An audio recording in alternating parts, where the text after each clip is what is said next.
Tant que tu te définis par ce que tu as perdu, tu ne peux pas dominer ce que tu veux construire. Depuis des décennies, on parle de l'Afrique comme un continent blessé, un continent en retard, un continent survivant. Mais voici la vérité inconfortable. Le problème n'est plus la défaite historique. Le problème, c'est l'identité que nous avons construite autour de cette défaite.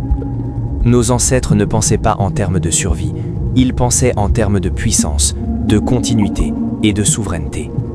Cette vidéo est un appel clair. Passer de la mémoire de la défaite à la stratégie de domination moderne.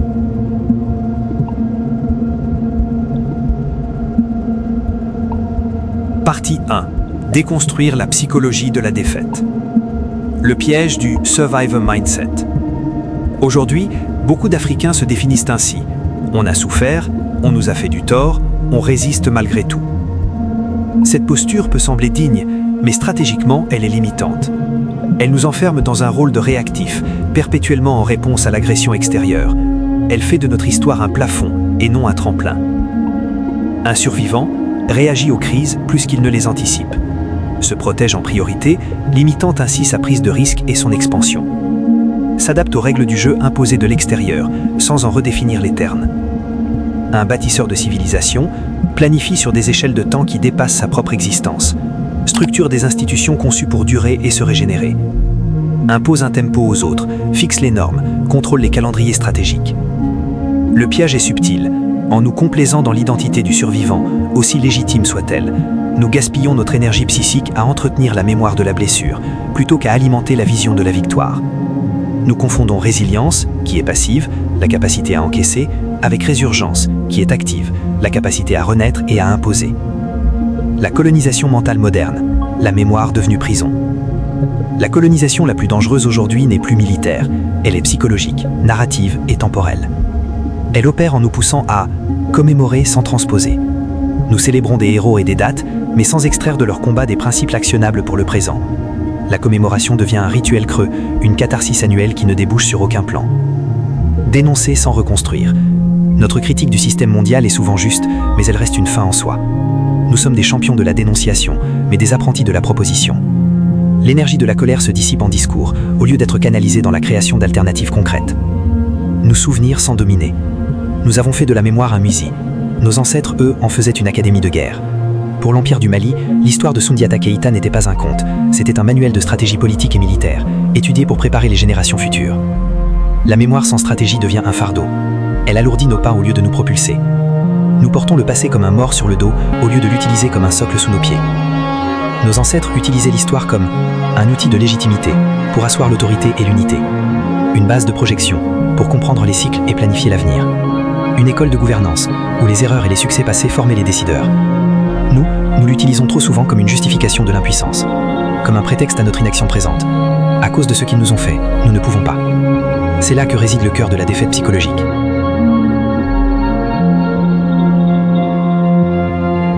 Partie 2. Récupérer la brillance stratégique des dynasties ancestrales. L'obsession du long terme, le secret des empires. Les empires du Mali, du Songhai, du Congo, du Ghana, d'Aksum, du Monomotapa, du royaume du Bénin. Leur point commun n'était pas seulement la richesse matérielle, or, ivoire, cuivre. C'était la supériorité de leur conception du temps. Ils pensaient en siècles, pas en mandats. Leur puissance reposait sur une architecture délibérée. Planification multigénérationnelle. Les grands travaux, comme les tombeaux des empereurs du Mali, les palais du Bénin, les obélisques d'Aksum, n'étaient pas pour la gloire d'un seul homme. Ils étaient les pierres d'un édifice civilisateur destiné à durer bien au-delà de son initiateur. Contrôle des routes et des savoirs.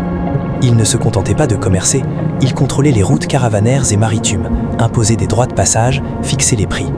À Tombouctou et à Djenné, ils ne stockaient pas seulement des livres, ils attiraient les savants, finançaient les copistes, créaient des universités, sans Corée. Le savoir était une ressource stratégique à protéger et à développer. Légitimation systémique. Le pouvoir n'était pas seulement militaire, il était spirituel, lié aux ancêtres et aux forces cosmiques, économique, redistribution des richesses, et culturel, promotion d'un art de cour sophistiqué. Cette triple légitimation le rendait profondément ancré et résilient. Le pouvoir n'était pas improvisé, il était architecturé, Comme on construit une cathédrale, pierre par pierre, selon un plan précis qui anticipe les siècles à venir. La temporalité du pouvoir, dépositaire, responsable, comptable. Dans la pensée politique africaine ancestrale, la fonction du dirigeant était tridimensionnelle. Dépositaire du passé, il était le garant de l'alliance avec les ancêtres et les esprits, le lien vivant avec la source de la légitimité. Responsable du présent, il devait assurer l'ordre, la justice et la prospérité immédiate de son peuple. Comptable du futur, son mandat suprême était de transmettre un royaume plus grand, plus fort et plus riche à celui qui le suivrait. Sa réussite se mesurait à l'état dans lequel il laissait le trône à son successeur. Gouverner, c'était garantir la continuité ascendante de la civilisation. C'était un sacrifice pour l'avenir, un renoncement à la gratification immédiate au profit d'un héritage éternel. Comparons avec la mentalité politique qui domine trop souvent aujourd'hui. Décision à court terme, politique basée sur le cycle électoral, 5 ans, voire sur l'actualité médiatique, 24 heures. On privilégie les projets phares visibles mais peu durables, au détriment des réformes structurelles invisibles mais fondatrices. Logique de prédation, non de production. Le pouvoir est vu comme une opportunité d'enrichissement personnel et de clan, non comme un service pour bâtir une nation. On gère la rente, des ressources, de l'aide internationale. On ne crée pas de nouvelles sources de richesse. Dépendance extérieure acceptée. On négocie des aides, des prêts, des partenariats déséquilibrés qui perpétuent notre subordination, au lieu de développer une autonomie stratégique coûteuse mais souveraine. Nous avons perdu la temporalité longue du pouvoir. Nous avons échangé la stratégie des siècles contre la tactique de l'instant. C'est cette fracture temporelle qu'il faut réparer.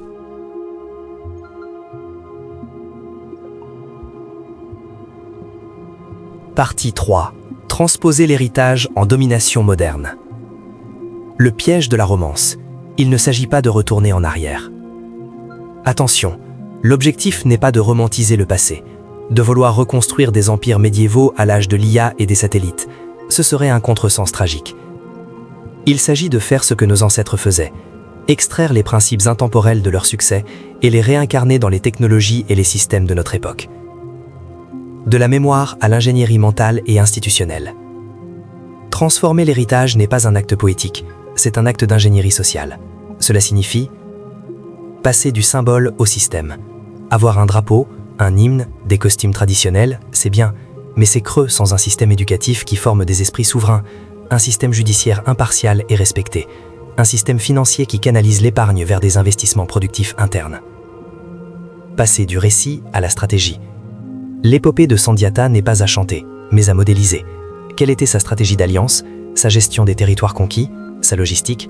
Traduisons cela en manuel de stratégie économique, création de blocs commerciaux, diplomatique, jeu d'alliance continentale et informationnel, contrôle des narratifs.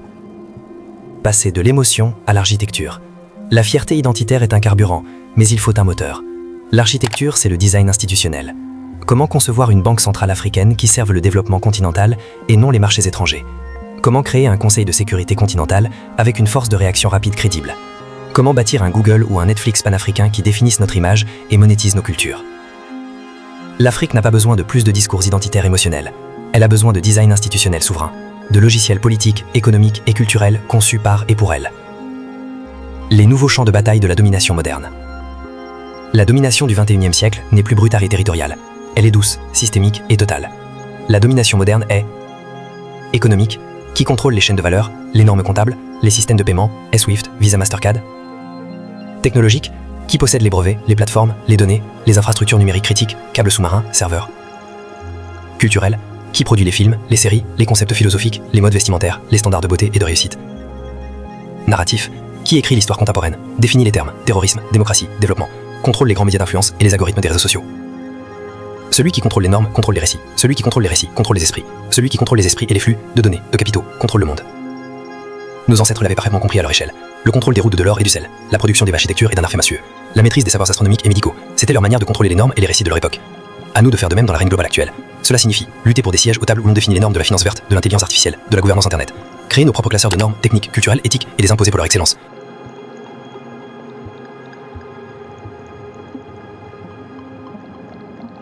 Conclusion. Nous ne sommes plus des survivants, nous sommes des architectes. Nous ne sommes pas les victimes de l'histoire, nous sommes les héritiers d'une intelligence stratégique interrompue. Notre héritage n'est pas une charge, c'est une boîte à outils laissée en plan par nos grands architectes. À nous de la rouvrir, d'en étudier les plans et de nous mettre au travail. Le futur africain ne se gagne pas par la plainte qui désarme, par la nostalgie qui paralyse, par la réaction qui laisse l'initiative à l'autre. Il se construit par la reprogrammation mentale, chasser le survivor mindset, adopter le builder mindset, se voir non comme un objet de l'histoire, mais comme son sujet actif. La pensée systémique, arrêter de penser en projets isolés, penser en écosystèmes interconnectés, comment l'éducation nourrit l'industrie, qui nourrit la diplomatie, qui sécurise la culture. La souveraineté stratégique, prendre toutes les décisions, de la politique agricole au partenariat militaire, en répondant à une seule question. Cela augmente-t-il ou diminue-t-il notre marge de manœuvre et notre autonomie de long terme? Nous ne sommes plus des survivants de l'histoire, attendant la prochaine crise. Nous sommes les architectes d'un futur souverain et sophistiqué. Notre matériau n'est plus la pierre ou l'or, mais les données, les idées, les institutions et la volonté organisée. Leçon clé, règle d'or. Un peuple qui transforme son traumatisme en manuel de stratégie devient dominant. Un peuple qui s'y attache comme à une identité reste prisonnier. La différence réside dans un choix mental. Regardez le passé comme une racine qui nourrit la croissance ou comme une chaîne qui entrave le mouvement. Cette semaine, fais cet exercice. Identifie un héritage africain précis. Pas vague, les empires. Sois précis. Le système de courrier du Mali médiéval, les Farba, la métallurgie avancée du royaume du Bénin, les traités de gouvernance du royaume du Rwanda, l'urbanisme de Great Zimbabwe. Demande-toi, quel était le principe stratégique sous-jacent? Exemple, le système de courrier du Mali, c'était le principe de la circulation rapide et sécurisée de l'information comme colonne vertébrale du pouvoir sur un vaste territoire. Transpose-le en avantages modernes concrets. Comment ce principe s'incarne-t-il aujourd'hui? Dans la création d'un réseau panafricain de fibre optique souverain, dans une agence spatiale continentale pour les satellites de communication, dans une plateforme de diffusion de contenu éducatif hors des GAFAM. Pense en système, pas en slogan. Abonne-toi à Africa Motivé si tu veux penser l'Afrique non comme une survivante qui gemme, mais comme une puissance en construction, pierre stratégique après pierre stratégique. Notre chaîne est un chantier d'idées pour architectes du futur.